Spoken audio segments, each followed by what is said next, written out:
토요일 새벽 예배 시간 주 앞에 나오신 모든 분들을 진심으로 환영합니다. 우리가 힘들고 또 조심스러운 때를 맞이하여서 더 기도 많이 하고 은혜를 받아야 될 때가 바로 지금입니다. 어젯밤 6시부터 교회에 대한 방역이 강화되어서 여러 가지 좀 제한이 많고 어려운 가운데 한국 교회가 지금은 위기 때를 맞이하여서 오히려 지금 기도하고 지금 힘을 얻어야 될 그런 때입니다. 조심스럽지만 주 앞에 나오신 분들 한 분 한 분 하나님께서 오늘 받아주시고 은혜를 베풀어 주시고 한국 교회가 어려운 때를 잘 감당하고 해성 교회가 이 어려운 때에 믿음으로 잘 감당할 수 있도록 이 아침에 기도해 주시길 바랍니다. 함께 시간 찬양 드리겠습니다. 세상 다 변하고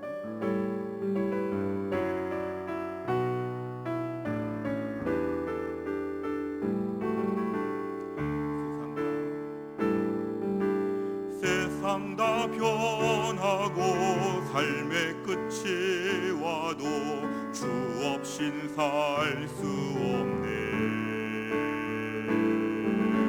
주만이 내 영광 변치 않는 진리 주 없인 살 수 없네.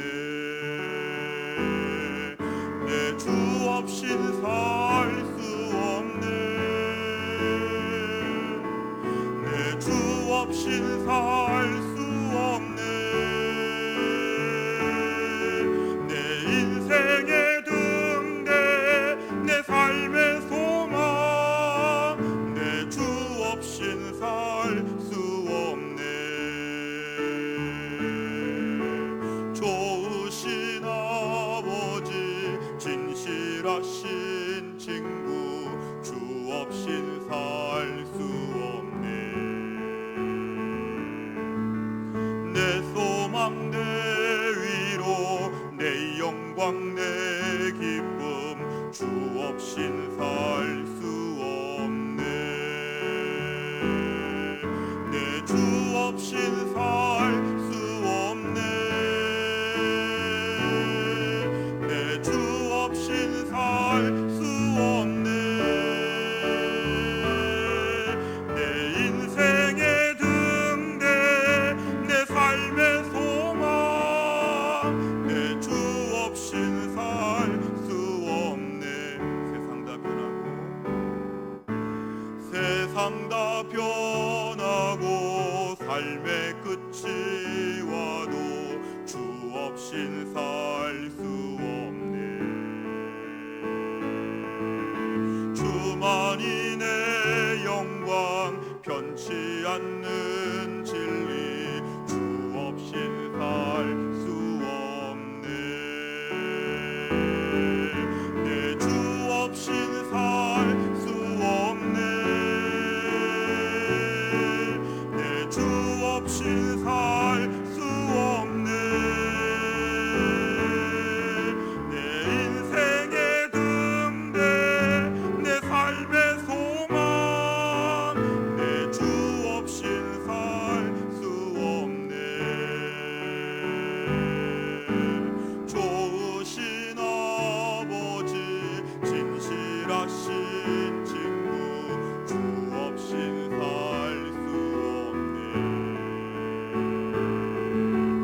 내 소망 내 위로 내 영광 내 기쁨 주 없인 살 수 없네. 내 주 없인 살 수 없네. 내 주 없인 살 수 없네. 내 인생의 등대 내 삶의 소망 내 주 없인 살 수 없네. 아멘. 우리 그 다음 찬양은 제가 혼자 부르겠습니다.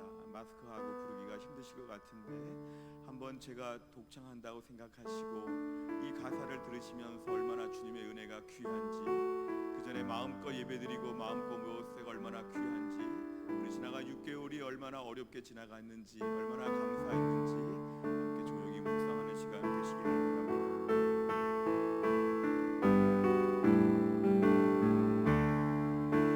내 평생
하나님 아버지, 지나간 한 주간 동안도 하나님께서 저희를 붙드셔서 저희가 또 한 주간을 믿음으로 살게 하시고 여기까지 달려올 수 있도록 은혜를 베풀어 주심을 감사합니다.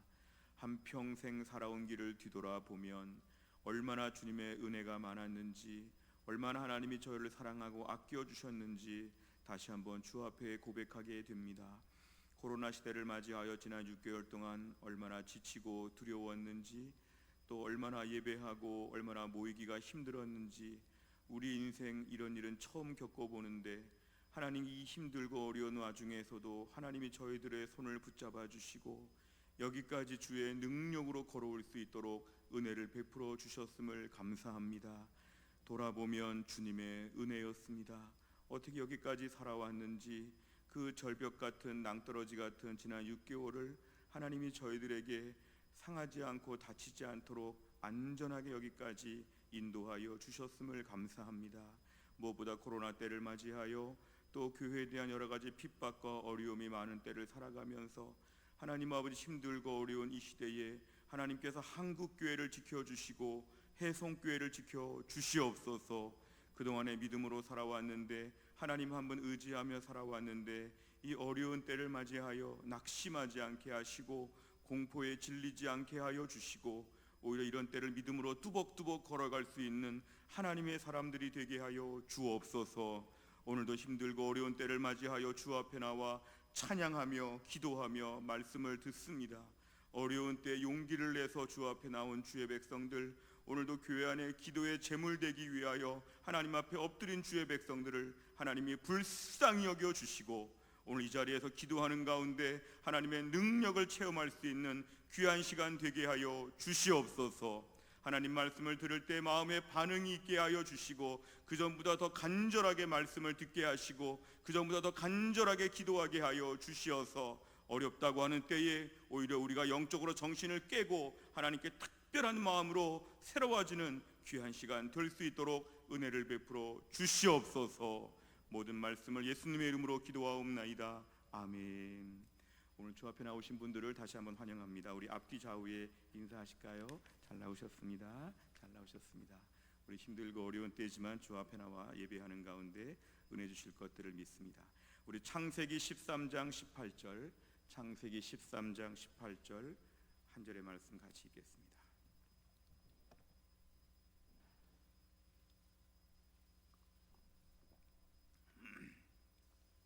창세기 13장 18절의 말씀, 구약성경 16페이지가 되겠습니다. 창세기 13장 18절입니다. 창세기 13장 18절의 말씀을 제가 봉독하겠습니다. 이에 아브라함이 장막을 옮겨 헤브론에 있는 마므레 상수리 수풀에 이르러 거주하며 거기서 여호와를 위하여 제단을 쌓았더라. 아멘. 오늘 본문을 보시면 오늘 본문은 아브라함의 가정 이야기가 등장하는 그런 내용이 보여지고 있습니다. 창세기 13장에 와서는 이제 아브라함이 그동안에 같이 동행하던 조카 롯과 드디어 분가하게 됩니다. 분가한 이유는 서로 재물이 너무 많고 재산들이 많기 때문에 필요 이상의 충돌이 있을 수 있어서 아브라함은 은혜 가운데 분가하자고 제안을 하게 되고 이제 롯과 함께 그 땅을 정하게 됩니다. 아브라함은 자신이 삼촌이고 어른이었고 또 자신의 모든 것에 더 우월권을 갖고 있었지만 아브라함 믿음 안에서 양보하게 되었습니다. 어느 땅을 가도 하나님이 함께 하시면 나는 괜찮다. 조카 롯에게 어느 땅으로 가겠느냐 이렇게 얘기를 했을 때 조카 롯은 인간적으로 화려한 땅 소돔성을 선택하게 되었고 화려하고 눈부신 도시에 가서 멋진 삶을 구가하게 됩니다. 아마 성공시대의 주인공처럼 이제 자신은 이제 아주 화려하게 잘 살게 되었다고 롯의 가족들 두 딸과 함께 모든 식구들이 얼마나 즐거워했을지. 하지만 그는 인간적인 세상적인 가치관을 가지고 있었기 때문에 당장의 화려한 것을 먼저 보게 되었습니다. 성경은 소돔성이 화려하고 좋은 땅이었지만 하나님 앞에서는 부패한 땅이라는 것을 지적했는데 이 롯은 하나님 앞에 부패하고 영적으로 악하고 선한 것 이런 거는 관심이 없었습니다. 그의 가치관을 보여주는 것이었습니다. 결국 롯이 선택한 소돔성, 아브라함은 벌판을 택해서 벌판에 거주하게 되었습니다. 아브라함의 모습을 좀 보면 믿음 안에서 양보하고 하나님께 아주 깨끗하게 멋지게 결정을 내렸지만, 오늘 본문에 이 등장하는 대목은 조카 롯이 그 많은 종들과 재물들을 가지고 다 떠나간 뒤에 벌판에 혼자 남은 아브라함에게 하나님이 임재하셨다는 것을 우리에게 보여줍니다. 멋있게 양보했는데 당장 세상적으로 볼 때, 외적으로 볼 때는 초라하게 벌판에 있는 자신의 모습을 볼 때 아브라함의 마음이 좀 어땠을까? 한편으로 보면은 조금은 서글퍼 보이고 외로워 보일 수도 있는 그런 대목에 하나님은 그 아브라함에게 찾아오셔서 오늘 말씀하십니다. 사실은 화려한 성에 가서 하나님과 아무런 대화가 없고 하나님의 임재하심을 경험하지 못했던 롯에 비해서 아브라함은 벌판에 거했고 들판에서 초라하게 보였지만 하나님이 임재하시고 말씀하시는, 그래서 오늘 본문에서는 진정한 축복이 무엇인가를 우리에게 보여주는 내용입니다. 아브라함은 벌판에 거했지만 하나님이 임재하셨다. 벌판에 거했지만 하나님이 늘 말씀을 하셨다. 롯은 화려한 도시, 좋은 아파트, 좋은 넓은 평수의 신도시에 아주 새롭게 부각하고 있는 좋은 데서 남들보다 멋지게 꿈꾸는 도시에 살았지만 하나님과는 철저하게 아무 관계가 없고 세상 사람들과 어울려서 그냥 흥청망청 사는 롯, 우리가 볼 때 누가 더 잘 사는 것이냐? 오늘 본문의 가치관에 따르면 오늘 본문에서는 아브라함이 잘 사는 것이다. 이게 바로 신앙적인 가치관을 보여줍니다. 우리가 오늘 믿음으로 살면서도 우리에게 이런 가치관이 분명해야 되겠습니다. 세상적으로 잘 살고 화려하게 당장 성공하는 것, 높은 자리에 오르고 큰 집 사는 것, 좋은 차 타는 것, 이게 중요하냐? 내가 지금 있는 자리에서 믿음으로 살고 예배하고 하나님 말씀 듣고 하나님께 기도하는 게 중요하냐? 오늘 본문에서는 아브라함의 신앙적인 가치관이 얼마나 분명했는지, 그리고 하나님이 그에게 나타나신 걸 보면 오늘 본문의 진정한 승자는 롯이 아니라 아브라함이었다는 것입니다. 그래서 오늘 본문에서 우리가 아브라함의 가치관, 양보했다는 것도 대단하지만 사실은 그의 삶에 있어서 하나님이 임재하시는 삶을 살았다는 것, 이게 아브라함의 특별한 삶이었습니다. 그런데 아브라함의 삶이 이렇게 특별한 하나님의 임재하심을 체험하고 믿음으로 멋진 삶을 살았다는 것이 그의 삶이었는데, 이런 그의 삶이 어디서부터 비롯되었느냐? 이런 아브라함의 삶이 하루아침에 만들어진 것이냐? 오늘 본문의 18절에 보면은 아브라함의 삶의 순종과 은혜의 비결이 나오는데, 아브라함의 삶은 예배하는 삶이었다는 것입니다. 오늘 18절 다시 한번 보시면, 이에 아브라함이, 롯은 재산을 다 가지고 멀리 떠났고 하나님 말씀을 자기가 듣게 되었을 때에 아브라함의 행동은 장막을 옮겼는데, 텐트를 계속 옮기는데 헤브론에 있는 마므레 상수리 숲을, 나무 숲 가운데서 거주하면서 여호와를 위하여 제단을 쌓았더라. 이 아브라함의 행동은 그 자리에서 예배했다는 게 특별한 삶이었습니다. 조카 롯은 예배하는 삶을 살지 않은 것으로 우리는 짐작할 수 있는데, 아브라함은 벌판에 거했지만 하나님께 예배하는 삶을 살았다. 어디서 예배했냐면 그냥 산, 숲을 가운데서 예배했다. 이 아브라함의 삶의 가장 중요한 영적 은혜의 근원은 가정에서 예배드린 삶이었다는 것입니다. 어디서 예배했냐? 숲을 가운데서 그냥 가정끼리 모여서 예배를 드렸다. 그러니까 아브라함의 삶의 은혜의 비결은 이것이었습니다. 아브라함의 가정이 예배하는 가정이었다. 아브라함은 삶에서 화려하고 잘 사는 게 목적이 아니라 아브라함의 삶은 그 자리에서 예배하는 삶이 중요한 삶이었다. 아브라함의 집은 예배하는 집이었다. 이게 오늘 본문에서는 매우 중요한 내용입니다. 사실 기독교 공동체 안에서는 가정에서 예배하는 걸 매우 중요하게 생각했습니다.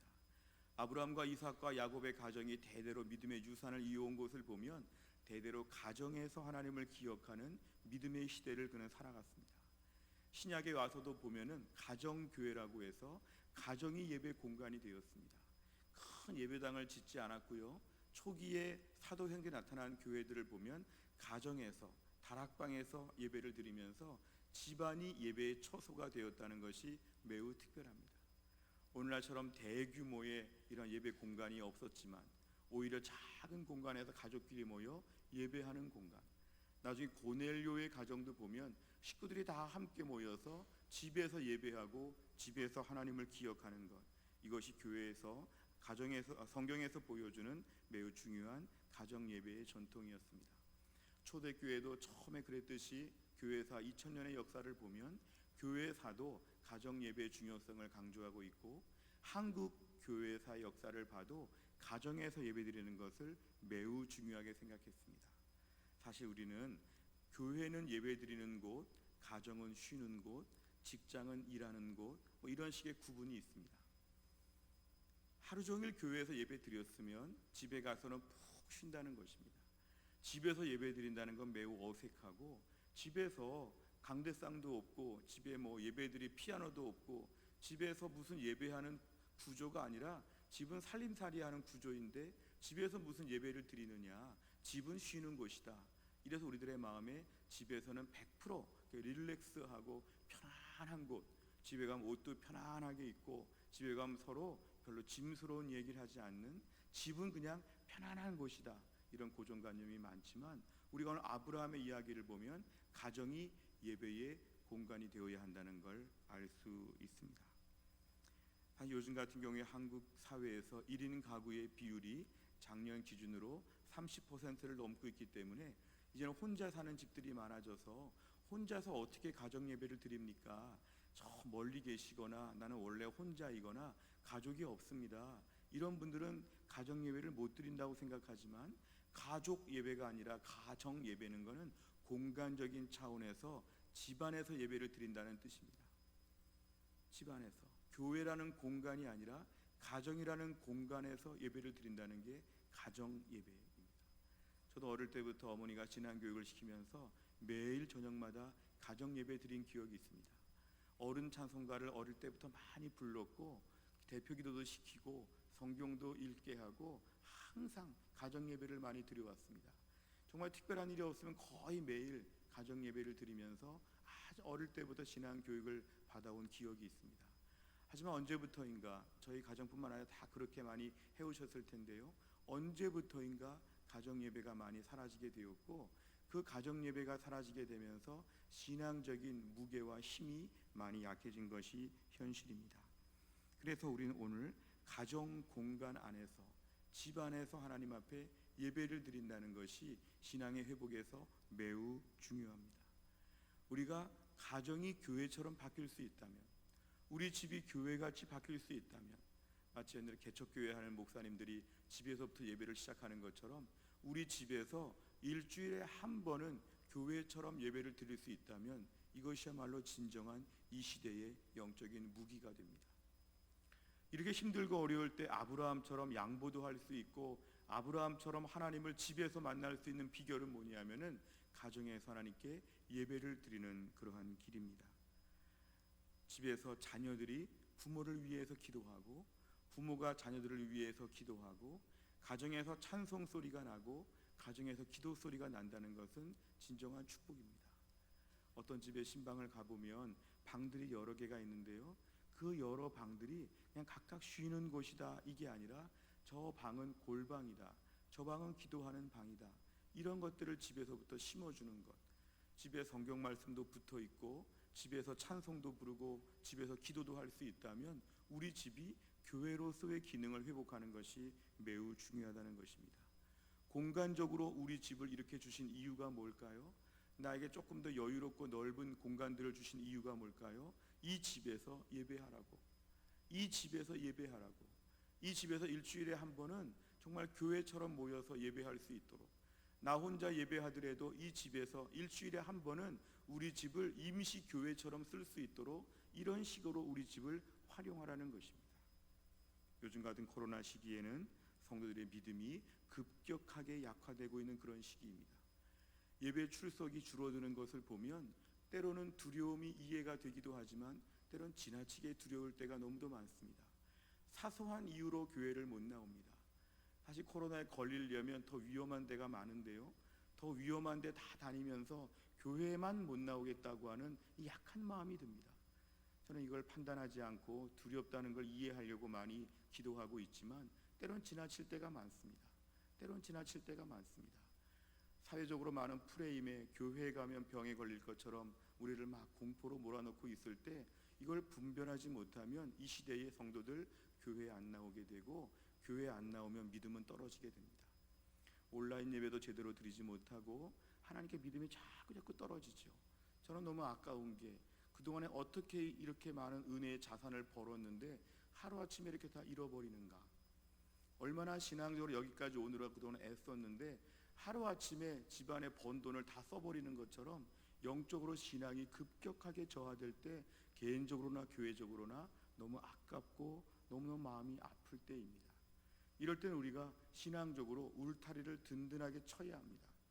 내 교회 생활, 주일날 한 번 예배를 드린다고 할지라도 그 예배에 더 목숨을 걸고 더 집중해야 되고, 우리가 지금 교회 안에 정규 예배라고 하는 모든 예배 시간에 그 전보다 더 목숨 걸고 나와서 더 간절하게 예배 드려야 되고 더 열심을 내야 된다는 거죠. 그러면서 가정에서의 예배가 신앙의 삼겹줄처럼 우리에게 또 하나의 장치가 필요하고 중요할 때입니다.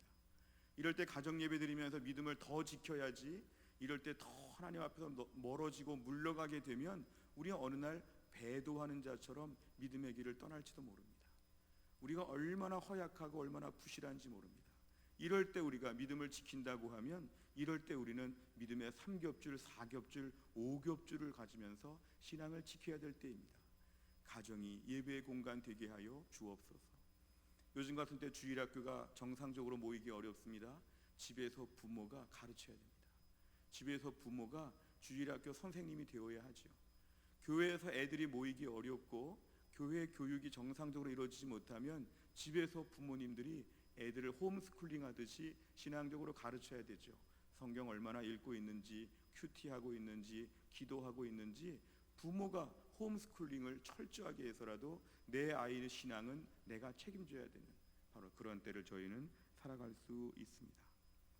이럴 때 개인 경건의 시간을 비롯해서 많은 것이 중요하지만 가정 예배가 회복되는 게 너무도 중요합니다. 우리 교회가 주일마다 일주일에 한 번 가정 온라인으로 예배를 드릴 때에 이것의 중요성이 그래서 더 심해지고 있습니다. 가정에서 함께 모여서 예배 드릴 수 있는 공동체, 이런 견고한 끈을 통해서 가정을 지켜야 됩니다. 믿음을 지킬 때 가정마다 영적인 가장들이 누구이신지 보십시오. 부인들이라고 할지라도 남편의 믿음이 없으면 내가 영적인 가장이라고 생각해야 됩니다. 남편들이 신앙생활 하더라도 부인들이 옆에서 도와줘야 됩니다. 영적인 가장이 믿음 안에서 든든히 가정을 지키게 하여 주옵소서.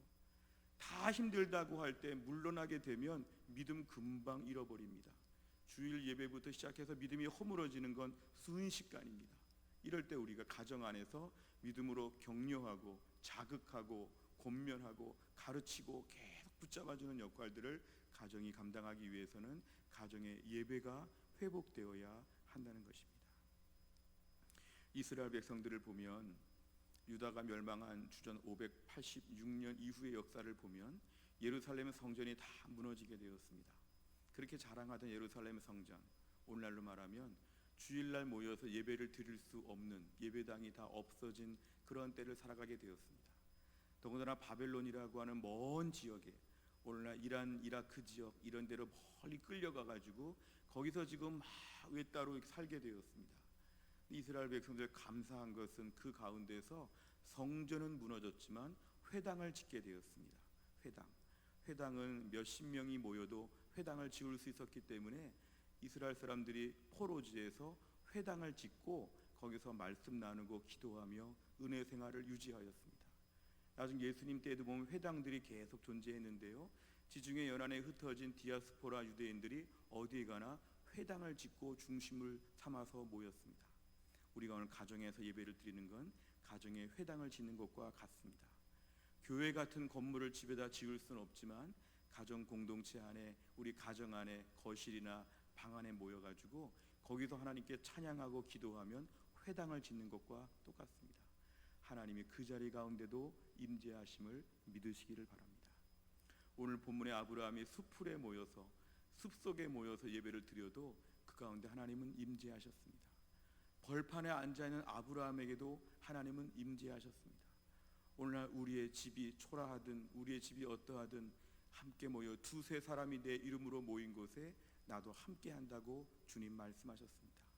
가정에 모여서 예배하면 그 가운데서 하나님이 주일 예배처럼 우리에게 영광을 보여 주실 것입니다. 우리 가정이 거룩한 장소가 될 것입니다. 함부로 말하고 불신앙의 말을 하고 불평하고 원망하고 힘들다는 말만 하고 서로 다투고 부정적인 말하고 그냥 흐지부지 매일 그냥 하숙집 같았던 우리의 집이 거룩한 예배 장소가 될 것입니다. 바라기는 이 코로나 시대의 어려운 때를 맞이해서 우리 해성교회 모든 성도들의 가정마다 가정교회가 회복될 수 있기를 주의 이름으로 축원합니다. 기도하겠습니다. 하나님 아버지, 오늘도 우리가 주의 말씀을 드리며 가정에서 드리는 예배라는 제목으로 하나님 말씀을 나누었습니다. 아브라함은 벌판에서 하나님께 예배하며 숲속에서 예배하며 가정에서 예배하는 믿음의 모습을 잘 지켜왔는데, 우리의 믿음의 선조들은 다 가정에서 예배드리며 하나님을 섬겨왔는데, 언제부터인가 우리들은 가정에서는 예배하기 싫고 가정에서 더 쉬고 놀아야 된다고 하는 저희들의 마음, 사실은 요즘 같은 코로나 시대에 어려울 때 여기저기서 신앙이 급격하게 약화되고 허물어지는 소리가 들리는 때에 우리가 가정에서의 예배가 회복되게 하여 주옵소서. 우리 가정에서 하나님을 찬송하는 찬양의 소리가 들리는 가정 되게 하여 주시고, 가정에서 기도 소리가 들리게 하여 주시고, 부모가 자녀를 위해 자녀가 부모를 위해 간절히 기도하는 신앙 공동체, 영적인 공동체로서의 은혜의 가정이 될 수 있도록 하나님이 함께하여 주옵소서. 쑥스럽고 어색하지만 가정에서 예배를 드릴 때마다 가정에서 하늘문이 열리게 하시고, 요즘처럼 하나님 교회에서 마음껏 모일 수 없고 마음껏 뜨겁게 기도할 수 없고 마음껏 주님을 찬양하기 어려운 때를 맞이하여 우리 가정이 예배의 공간으로 거듭날 수 있도록 하나님이 축복하여 주시옵소서. 가정마다 영적인 가장들을 붙잡아 주옵소서. 시대의 조류 가운데 밀려가지 않도록 하나님 물러서지 않게 하여 주시고, 영적인 가장들이 주도권을 가지고 식구들을 잘 설득하고 이끌어서 가정마다 최소한 일주일에 한 번이라도 예배가 회복되게 하여 주시고, 해성교회가 일주일 내내 흩어져 있을 때 우리의 성도들이 집에서 부지런히 예배하고 부지런히 경건생활하고 은혜 받다가 주일마다 또 모든 예배 시간마다 모이게 하여 주시고, 어려운 때 우리가 오히려 더 담대하게 신앙의 3겹줄 5겹줄을 가지고 어려운 때를 승리하며 대항하며 이겨나갈 수 있도록 축복하여 주시옵소서. 우리의 성도들 불안하고 염려스러운 마음들 담대하게 하여 주시고, 내일 주일 예배를 맞이하여 위축되지 아니하고 하나님께 은혜 받을 마음으로 담대하게 나올 수 있도록 예배의 영광을 체험할 수 있도록 하나님이 함께하여 주시옵소서. 코로나 시기에 어려운 이런 모든 일들이 속히 마무리되게 하여 주시고, 어려운 때를 맞이한 한국교회가 이 때를 이겨나갈 수 있도록 하나님이 함께하여 주시고, 무엇보다 국회에서 포괄적 차별금지법에 대하여 몇몇 국회의원들이 이것을 더 공식화하고 국회의원 선거 끝난 지 얼마 안 돼서 담대하게 이런 일들을 무모하게 벌리고 있을 때 저들을 막아주시고, 한국교회가 이런 데 넘어가지 아니하도록 한국교회가 담대하게 대처할 수 있도록 하나님이 함께하여 주시고, 이 정부가 교회를 두려워하고 교회를 존중하고 하나님을 두려워하는 정부가 될 수 있도록 하나님 은혜를 베풀어 주옵소서. 모든 말씀을 예수님의 이름으로 기도하옵나이다. 아멘. 오늘 화면을 보시면 기도 제목이 나와 있습니다. 우리 첫 번째 기도 제목은 우리 가정이 아브라함의 가정같이 될 수 있도록 예배하는 공동체가 되게 해 주옵소서. 둘째는 우리 성도들이 이럴 때 온전한 제자가 되는 꿈을 갖게 해 주옵소서. 셋째는 또 우리 선교 헌신주의를 앞두고 선교를 위해 기도할 것은 미얀마 몽골 땅에 우리 선교사님들 붙잡아 주시고 선교지의 은혜를 베풀어 주옵소서. 이제 불이 꺼지게 되면 저 세 가지 기도 제목 가지고 간절하게, 통성으로 그전처럼 울부짖어 기도할 수는 없지만 우리가 이 기도 제목 가지고 간절히 기도해 주시기를 바랍니다. 간절히 기도해 주시고, 또 나의 기도 제목, 개인의 기도 제목 가지고 간절히 기도하시고 자유롭게 돌아가시면 되겠습니다. 저를 따라 한번 기도하겠습니다. 주여 은혜를 주옵소서. 주여 불쌍히 여겨 주옵소서. 다 함께 기도합니다. 하나님 아버지,